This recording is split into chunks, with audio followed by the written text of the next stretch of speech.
ग्रामीण यानी विकसित भारत जी राम जी एक्ट 2025 जो अभी संसद से पास हुआ, अब उसका इम्प्लीमेंटेशन का फेज़ आ रहा है। तो इस एक्ट के अंदर मुख्य प्रावधान क्या है, कैसे हमने रोज़गार गारंटी को 100 दिन से बढ़ाकर 125 दिन किया, कैसे इस एक्ट के अंदर हम ग्रामीण विकास की एक वो सुदृढ़ नींव रखेंगे जिससे कि विकसित गाँव से विकसित भारत का एक सपना पूरा किया जा सके।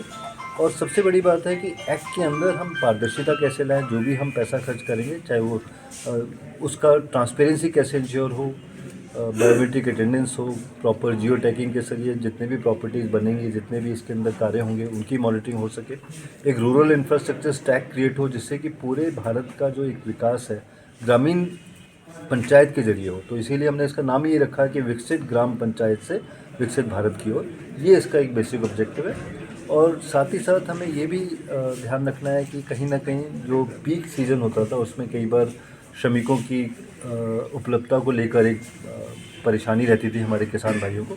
तो उसको ध्यान में रखते हुए ये कहा कि 60 दिन का अवकाश होगा विकसित भारत जी राम जी का, तो 125 दिन की गारंटी हो और 60 दिन में अवकाश अलग से रहेगा। तो दोनों के बीच में एक सामंजस्य भी स्थापित होगा।